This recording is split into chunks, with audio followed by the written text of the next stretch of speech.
C'est devenu une habitude dans son restaurant. En cas d'absence soudaine d'un salarié, Pierre, directeur adjoint, doit se retrousser les manches. On comble les trous et on fait les horaires. On rallonge nos journées pour compléter et combler les trous. Le taux d'absentéisme en entreprise atteint des records. En 3 ans, il a bondi de 41%.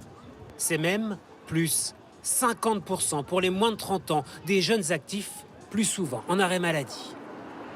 Ce sont des jeunes qui manifestement sont sortis de leurs études récemment et sont entrés sur le marché du travail pendant le Covid. Je pense que d'entrer sur le marché du travail dans cette période-là a été quelque chose de difficile puisqu'il n'y avait pas forcément les collectifs pour intégrer les jeunes. Ces jeunes sont aussi plus soucieux de l'équilibre vie personnelle et professionnelle. En 2022, les troubles psychologiques sont devenus la première cause d'arrêt maladie, devant les douleurs musculaires. Des troubles plus difficiles à déceler. Laurent Bernard en sait quelque chose. Il dirige une équipe de 25 personnes. Nous, donc, on a le cas d'un salarié, en effet, qui a été très rapidement absent. Il était sous l'eau, il était anxieux, mais on ne l'a pas perçu. Je trouve ça très dur, en fait. C'est très dur parce qu'on n'a pas forcément l'information.